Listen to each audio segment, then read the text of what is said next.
Hello and welcome friends, welcome to the class number 2 of IP addresses. तो friends, इस class में हम जानेंगे कि किस तरह से आईपी एड्रेस को चेक किया जाता है और किस तरह से जो लोकल होस्ट है यानी कि 127 वाला जो आईपी एड्रेस था उसे एक्टिवेट किया जाता है।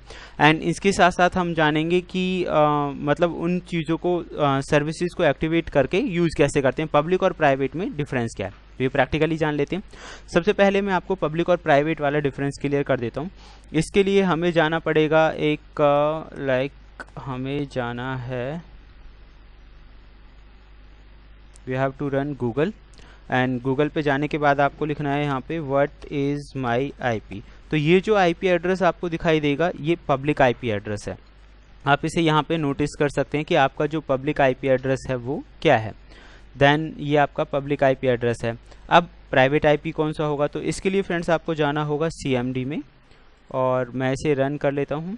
सीएमडी को रन करने के बाद जो आप यहाँ पे लिखते हैं, फॉर एग्जांपल मैं यहाँ पे टाइप कर रहा हूँ ipconfig, एंटर कर देता हूँ। तो फ्रेंड्स ipconfig करने के बाद जो आपको आईपी एड्रेस मिलेगा आप यहाँ देख सकते हैं 192.168.1.1.0.0। तो फ्रेंड्स ये आपका जो एड्रेस है ये आपका प्राइवेट आईपी एड्रेस है जो कि आपको मिला हुआ है। तो friends this is the difference public and private IP. Private IP जो आपका होता है कभी भी वो हाईलाइट नहीं होता पब्लिकली, और प्राइवेट आईपी काफ़ी सेंसिटिव होता है क्योंकि उसी की मदद से आप अपनी सारी सर्विसेज को यूज़ कर रहे होते हैं।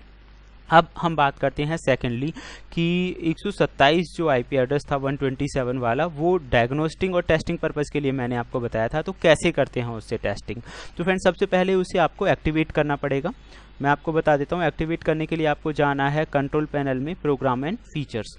प्रोग्राम एंड फीचर्स में एक ऑप्शन होता है टर्न विंडोज़ फीचर्स ऑन और ऑफ। तो जैसे ही आप इस पर क्लिक करेंगे यहाँ आप देख सकते हैं विंडोज़ के जो फीचर्स हैं ये यहाँ आ जाएंगे और यहाँ से आपको क्लिक करना है इंटरनेट इन्फॉर्मेशन सर्विसेज यानी कि IIS। दूसरा है इंटरनेट इन्फॉर्मेशन सर्विसेज होस्टेबल। जैसे ही आप इस चीज़ को ओके करेंगे इसमें थोड़ा सा टाइमिंग लगेगा और ये जो सर्विस है ये एक्टिवेट हो जाएगी। तो तब तक के लिए थोड़ा वेट कर लेते हैं हम। तो फ्रेंड्स जैसे ही ये सर्विसेज पूरी होगी उसके बाद क्वेश्चन आता है कि अब हम इसे कहाँ से देख पाएंगे। तो चलिए इससे अगला जो स्टेप है, जैसे ये कंप्लीट होता है हमें जाना है माई कंप्यूटर के अंदर और वहाँ पे हम चेक करते हैं। तो सबसे पहले हमें जाना है कंप्यूटर के सी ड्राइव में, और सी ड्राइव में जाने के बाद यहाँ पे एक फ़ोल्डर आ जाएगा iNetPub। इसका मतलब वो सर्विस आपकी एक्टिवेट हो चुकी है। और अब यहाँ पे ये सारी जो फाइल है मैंने अब पहले से कॉपी करके रखी हुई है। ये जो जगह होती है यहाँ पे कुछ भी होता नहीं है वैसे, मतलब सिर्फ IIS की फाइल ही होती है यहाँ पे।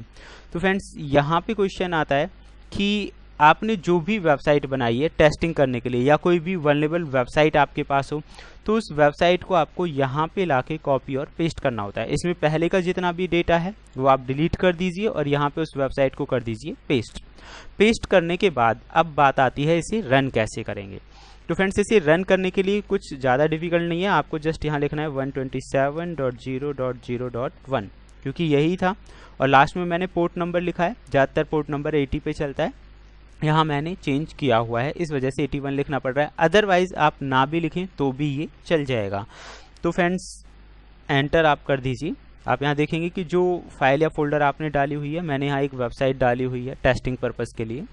तो वो वेबसाइट ये सारी चीज़ें वेबसाइट्स वगैरह आपको दिया जो कोर्स में टूल्स वाले जो लिंक है वहाँ आपको मिल जाएंगी ये।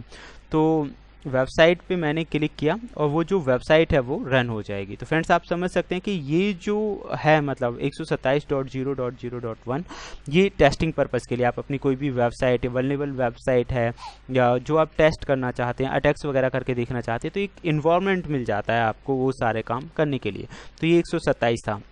अब आपको समझ में आ गया होगा आईपी एड्रेस और 127 वाला फंडा। एंड आईपी एड्रेसेस चेक करने के और भी कई तरीके हैं।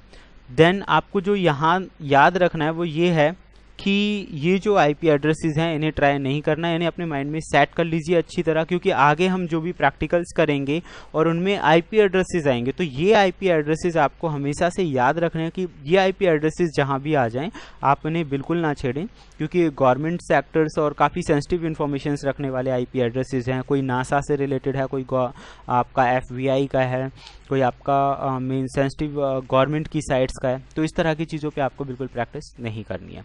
तो फ्रेंड्स ये था हमारा अभी का वीडियो आईपी एड्रेस से रिलेटेड। नेक्स्ट हम देखेंगे कि अपना खुद के लिए लैब कैसे तैयार करें। Thank you.